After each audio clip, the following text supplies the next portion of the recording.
السلام علیکم ورحمۃ اللہ وبرکاتہ۔ بسم اللہ الرحمن الرحیم۔ بدعات و خرافات کا بیان۔ تفصیلات بدعات و خرافات نمبر 63۔ عید میلاد النبی کے نام سے جلسہ کرنا بدعت ہے۔ کفایت المفتی جلد 1 صفحہ 153۔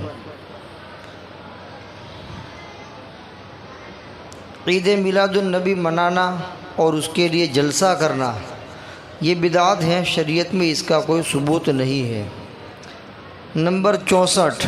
میلاد کی مجالس میں مروجہ قیام ایک بے اصل چیز ہے جس کا ثبوت شریعت میں نہیں ہے۔ اگر کوئی شخص قیام کو شرعی چیز سمجھ کر اور ثواب سمجھ کر کرے گا تو وہ ایک غلط چیز کا ارتکاب کرے گا، کیونکہ ایسی صورت میں یہ عمل بدعت کہلائے گا اور بدعت کا غلط اور مذموم ہونا واضح ہے۔ حاشیہ کفایت المفتی جلد 1 صفحہ 159۔ میلاد کی مجلس میں قیام کرتے ہیں، کھڑے ہوتے ہیں، تو یہ پہلی بات تو کہ میلاد کی مجلس کے اندر میلاد کی مجلس کے لیے باقاعدہ جلسہ کرنا یہ تو بدعت ہے۔ میلاد کے لیے جلسہ کرنا تو بدعت ہے، لیکن میلاد کی مجالس میں ایک خاص طور پر قیام کیا جاتا ہے جو اس وقت رائج ہے، اس وقت چل رہا ہے۔ حالانکہ یہ قیام شریعت سے ثابت نہیں ہے، لیکن اس کے باوجود اگر کوئی میلاد کی مجلس میں قیام کو ضروری سمجھتا ہے، شریعت کا حصہ سمجھتا ہے اور اس پر ثواب کی امید رکھتا ہے تو غلط چیز ہے، بدعت ہے، شریعت میں اس کا کوئی ثبوت نہیں ہے۔ لہذا مروجہ قیام ایک بے اصل چیز ہے، بدعت ہے، اس کی کوئی حقیقت نہیں ہے۔ نمبر 65۔ 11ویں شریف کی محفل کا انعقاد اور مخصوص طریقے پر فاتحہ دینا بے اصل اور بدعت ہے۔ کفایت المفتی جلد 1 صفحہ 219۔ اور ربیع الآخر کے اندر 11ویں ربیع الآخر جس میں پیران پیر شیخ عبد القادر جیلانی رحمۃ اللہ علیہ کی ولادت بتلایا جاتا ہے، تو اس تاریخ کو یعنی 11 ربیع الآخر کو جو بدعتی حضرات ہیں، نادان اور ناسمجھ لوگ ہیں، وہ 11ویں شریف مناتے ہیں اور اس کے لیے مجلسیں اور جلسے قائم کرتے ہیں اور خاص طریقے پر فاتحہ دیتے ہیں۔ تو یہ سب چیزیں شریعت سے ثابت نہیں ہیں، سب بے بنیاد باتیں ہیں، بے اصل چیزیں ہیں، اس لیے یہ بدعت ہے، اس کا کوئی ثبوت نہیں ہے۔ لہذا 11ویں شریف منانا بدعت ہے، ناجائز ہے۔ اس کے لیے جلسے جلوس کرنا، اس کے لیے خاص طریقے پر فاتحہ دینا، یہ سب چیزیں بدعت اور ناجائز ہیں۔ ہاں، پیران پیر رحمۃ اللہ علیہ کو اگر کوئی ثواب پہنچانا چاہے تو اپنے طور پر کبھی بھی پہنچا سکتا ہے، اس کے لیے کسی خاص طریقے پر فاتحہ دینے کی ضرورت نہیں ہے۔ لہذا اگر کوئی آدمی 11ویں ربیع الثانی کو اپنے طور پر کچھ پڑھ کر کے پیران پیر رحمۃ اللہ علیہ کو ایصال ثواب کر دے تو کوئی حرج کی بات نہیں ہے، لیکن ایصال ثواب کے لیے کوئی خاص طریقہ اس دن اپنانا اور خاص طریقے پر فاتحہ دینا، اس کی کوئی اصل نہیں ہے، یہ بدعت ہے، اسے خوب بچنا چاہیے۔ نمبر 66۔ قبروں پر پھول یا پھولوں کی چادر یا شیرینی یا اور کوئی چیز چڑھانا حرام ہے۔ کفایت المفتی جلد 1 صفحہ 216۔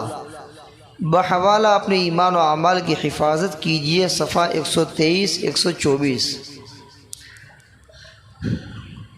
کل بتلایا تھا کہ میت کو دفن کرنے کے بعد قبر کے اوپر پانی چھڑکنے کی اجازت ہے تاکہ مٹی برابر جم جائے۔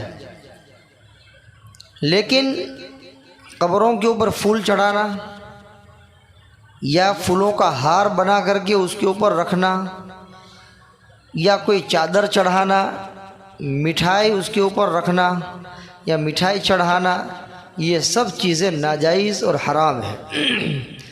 یہ سب چیزیں ناجائز اور حرام ہیں، اس سے خوب بچنا چاہیے۔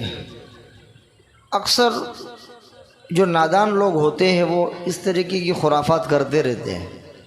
اصل چیز یہ ہے کہ اس کو ثواب پہنچاؤ، اس کو روزانہ مرحوم کو ثواب پہنچاؤ، یہ اصل چیز ہے، تاکہ اس کو قبر میں راحت ہو، اس کے درجات بلند ہو، اس کی مغفرت ہو۔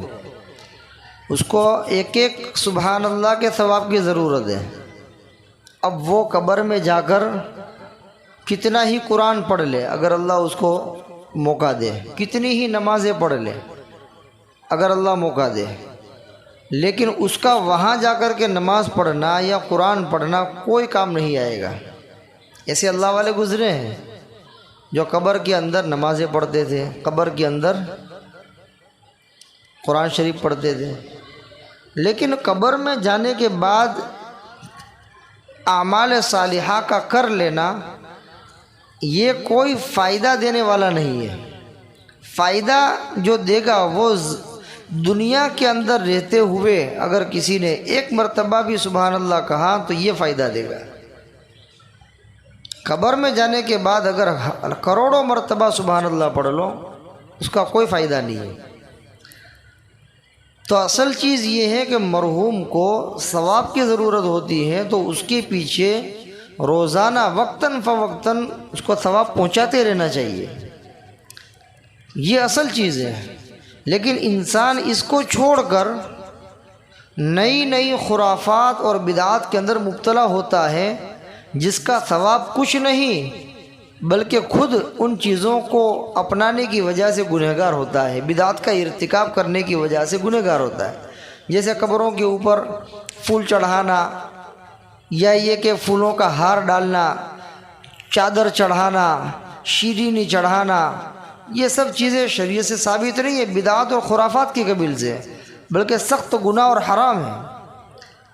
تو اب مرحوم کو تو کوئی فائدہ پہنچنے والا ہے ہی نہیں، بلکہ خود یہ آدمی جو ہے ان چیزوں کے کرنے کی وجہ سے خود گنہگار ہوگا۔ تو جو کام کرنے کے ہیں وہ کرنا چاہیے، جو کام کرنے کے نہیں ہیں اس کو نہیں کرنا چاہیے۔ جب کرنے کے کام آدمی نہیں کرتا ہے تو نہ کرنے کے کام میں آٹومیٹک لگ جاتا ہے۔ اس لیے اللہ تعالیٰ ان تمام خرافات اور بدعات سے پوری امت مسلمہ کے ہر فرد کی حفاظت فرمائے۔ خوب دعائیں کرنی چاہیے، اور جو لوگ اس طرح کا ارتکاب کرتے ہیں ان کو حکمت عملی سے اور مصلحت سے ان کو جو ہے سمجھاتے رہنا چاہیے۔ اللہ تبارک و تعالی عمل کی توفیق عطا فرمائے۔ وما علینا الا البلاغ۔ السلام علیکم ورحمۃ اللہ وبرکاتہ۔